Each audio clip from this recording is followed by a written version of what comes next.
చంద్రలత madam.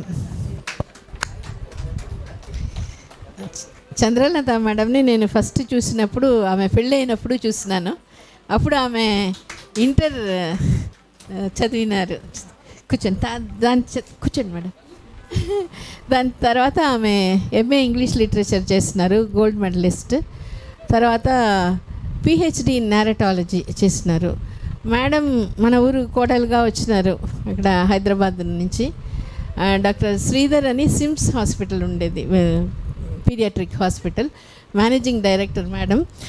హాస్పిటల్ని బాగా improve చేశారు. అది మాత్రం కాకుండా క్యాంప్స్ 10,000 పీపుల్ పర్ ఇయర్ అట్లా క్యాంప్స్ చేయించేవాళ్ళు. జాపనీస్ ఎన్కెఫలైటిస్, మెదడు వాపు, దానికి వ్యాక్సిన్ కూడా బాగా ఆ ప్రాజెక్ట్ని బాగా చేసినారు. సో అది కాకుండా మేడంకి ఏంటంటే చాలా ఇది ఉంది. ఒకటి నవల రాస్తారు, రైటర్. ఇంకొకటి ఎడ్యుకేటర్. కొంతమంది రాస్తారు, టీచ్ చేయలేరు. కొంతమంది టీచ్ చేస్తారు, రాయలేరు. మేడం చాలా బాగా చేసేస్తారు. నవల అంతా చాలా రాసినారు. వర్ధని అని, రేగడి విత్తులు, దృశ్యాదృశ్యం, నీలంపు రాసి, వాళ్ళు వీళ్ళు పారిజాతాలు అని. మేడం దగ్గర ఒక మంచి విషయం ఏంటంటే చాలా రీసెర్చ్ చేసి అప్పుడే అది రాస్తారనమాట. సో దానికి రేగడి విత్తులు, దృశ్యాదృశ్యంకి అవార్డు కూడా వచ్చిందనమాట. అది కాకుండా చాలా షార్ట్ స్టోరీస్ రాశారు. తర్వాత నాన్ ఫిక్షన్స్ రాస్తున్నారు. వీటికన్నిటికీ అవార్డ్స్ వచ్చి ఒక 15 అవార్డ్స్ వచ్చింది ఆమెకి, బెస్ట్ ఫీమేల్ రైటర్గా. అందుకని ఇంకొకటి ఏంటంటే నేషనల్ ఇంటర్నేషనల్ కాన్ఫరెన్సెస్లో కూడా ఆమెని స్పీకర్గా పిలిచినారు. ఆమెకి ఇష్టమైన ఇది రాయడం ఒకటి. అది కాకుండా ఈ children education, creative writing for children, దాన్ని ప్రమోట్ చేస్తారనమాట. రిషి వ్యాలీ అని తెలిసి ఉంటుంది మీకు. ఆ రిషి వ్యాలీకి అకాడమిక్ కన్సల్టెంట్. అనంతపూర్లో ఈ టింబక్టు కలెక్టివ్ అని ఉంది, కమ్యూనిటీ చిల్డ్రన్. వాళ్ళకు కూడా దగ్గర నుంచి అంత ఇన్వాల్వ్మెంట్గా చేస్తారు. తనే ప్రభావ అని ప్రీ ప్రైమరీ స్కూల్ నడిపినారు అనమాట. ఆ చిల్డ్రన్ అంటే పర్సనల్ కేర్ తీసుకొని ఆమె అది చూసినప్పుడు ఎంత అంటే ఒక్కొక్క చైల్డ్ కూడా ఇట్ మ్యాటర్స్ అన్నట్టు పర్సనల్ అటెన్షన్ ఇచ్చి చేసేవాళ్ళు. పేరెంట్స్ అందరూ కూడా చాలా హ్యాపీగా ఫీల్ అయినారు. అట్లా ఇది ఒక నిరంతర యజ్ఞం అనిపిస్తుంది మేడం చేసేది. సరస్వతి కటాక్షం అనేది పూర్తిగా వచ్చింది మేడంకి. సో ఇటువంటి యజ్ఞం ఇంకా బాగా ఏమీ ఇది లేకుండా కొనసాగాలి. దేవుడు ఆశీర్వాదాలు ఆమెకి, వాళ్ళ పిల్లలు భవ్యకి, ఆకాశ్ మీద ఉండి వాళ్ళందరూ. ఎందుకంటే ఎంతమందినో ఈ అన్నదానం చేసేది ఒకటంటే ఈ విద్యాదానం అనేది చాలా గొప్పది అంటారు. అటువంటిది నిస్వార్థంగా చేసినారు కాబట్టి ఆమె ఒక వెల్ఫేర్, వాళ్ళ ఫ్యామిలీ మాత్రం చాలా బాగా వస్తుంది అనేది వెరీ సర్టన్ అనమాట. మేడంకి ఆల్ ద వెరీ బెస్ట్. మాకు చిన్నప్పటి నుంచి, దివ్య చిన్నప్పటి నుంచి బాగా పరిచయం అనమాట మేడం. సో అందరికీ వీధిలో ఉండే అందరికి మేడం ఫ్రెండే కాబట్టి మీరు రావడం చాలా సంతోషం. మీరు ఎక్కువ కథలు రాస్తారు కాబట్టి కథాప్రభ.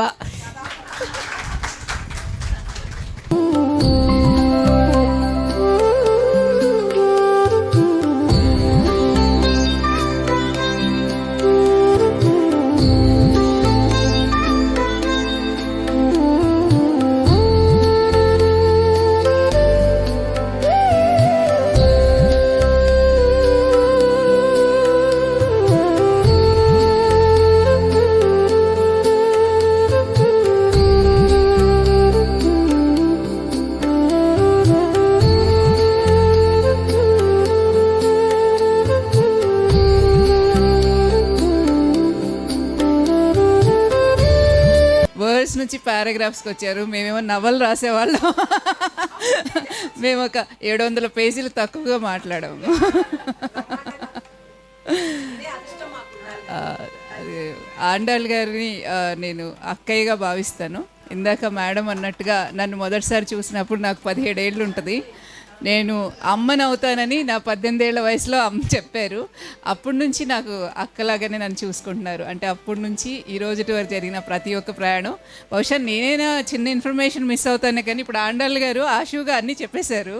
నేను చాలా సర్ప్రైజ్ అవుతున్నాను. ఎందుకంటే ప్రతి ఒక్క విషయాన్ని వారు ఎంత దగ్గరగా నన్ను అనుకరిస్తున్నారో, నన్ను గమనిస్తున్నారో చూస్తుంటే వారి ఆశీస్సులు అనుక్షణం నాతో ఉన్నాయని తెలుస్తుంది.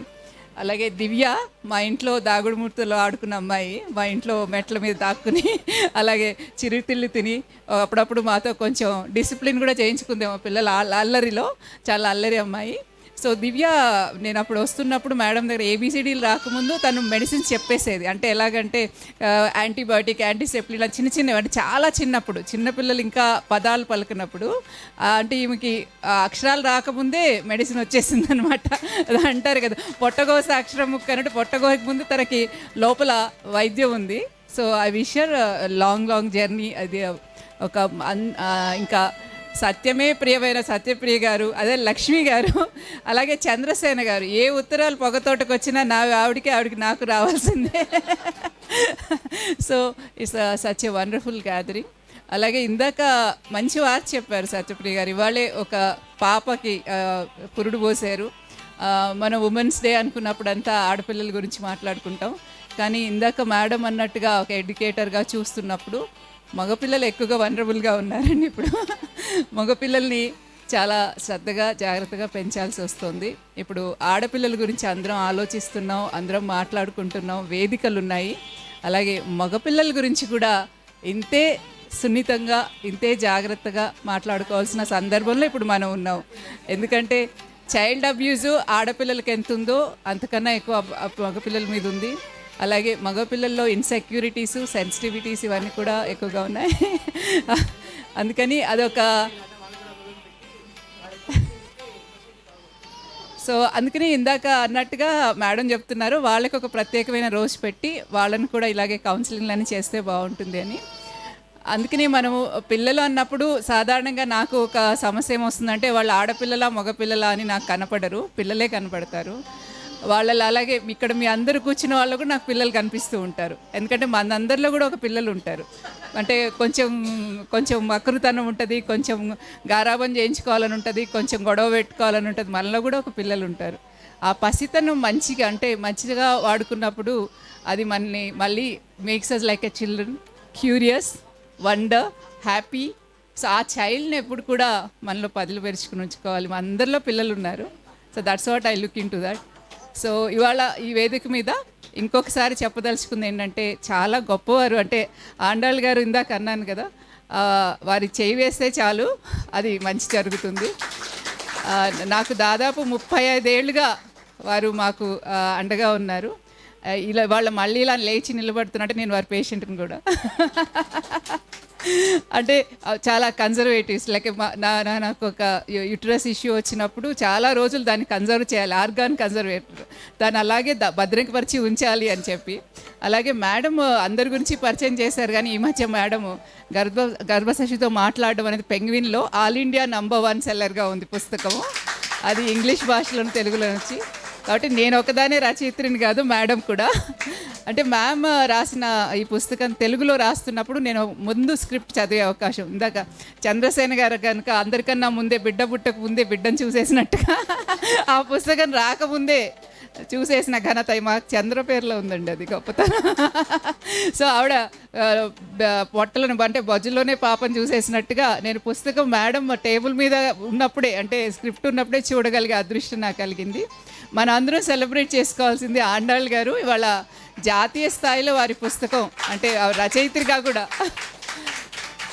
అలాగే ఆ పుస్తకంలో వారు చెప్పిన మాటలు కూడా మాకు సంబంధించినవి. అంటే బిడ్డ పెంపకం ఇక్కడి నుంచి మొదలవుతుంది, అంటే మన కళ్ళకి ఎవరికి కనపడక ముందే మొదలవుతుంది, అమ్మ పాపతో మాట్లాడుతున్నప్పుడే మొదలవుతుందని ఆవిడ దాన్ని ఇప్పుడు ప్రపంచవ్యాప్తంగా తీసుకుంటున్నారు. అంటే ఇది కొత్త విషయంగా అనిపించవచ్చు, కానీ ఇది మన సంస్కృతిలో భాగమని వారు చాలా వినయంగా చెప్తారు అన్నమాట. కానీ వారు మన పక్కనే ఉంటూ, మన మధ్యలో ఉంటూ ఏదో ఒక పేషెంట్ కౌన్సిలింగ్గా కాదు, అందరితో పంచుకున్నందుకు ముందు థ్యాంక్ యూ మ్యామ్. సో దానివల్ల అంటే మాలాంటి ఎడ్యుకేటర్స్ కొంచెం పని తగ్గుతుంది. పేరెంట్స్గా మీరు కనుక అక్కడి నుంచి మీ బిడ్డను పెంచడం మొదలు పెడితే మాకు కాస్త పని తగ్గుతుంది. ఆ తర్వాత ఒక మంచి సమాజం కోసం వస్తుంది. మీ బిడ్డ మా బిడ్డ అని లేదు, ఒక పాప లేదా ఒక బాబు ఒక బిడ్డ వచ్చినప్పుడు వాళ్ళు సమాజానికి సంబంధించిన వ్యక్తులు. ఆ వ్యక్తుల్ని మనం జాగ్రత్తగా పెంచుకోవడానికి ఇటువంటి మహానుభావులు అందరూ కూడా మనకి ఎగ్జాంపుల్గా ఉన్నారు. వాళ్ళ మంచి షో చేశారు, పిల్లలందరూ కూడా చాలా బాగా చేశారు, స్టాఫ్ అంతా. Congratulation to one and all.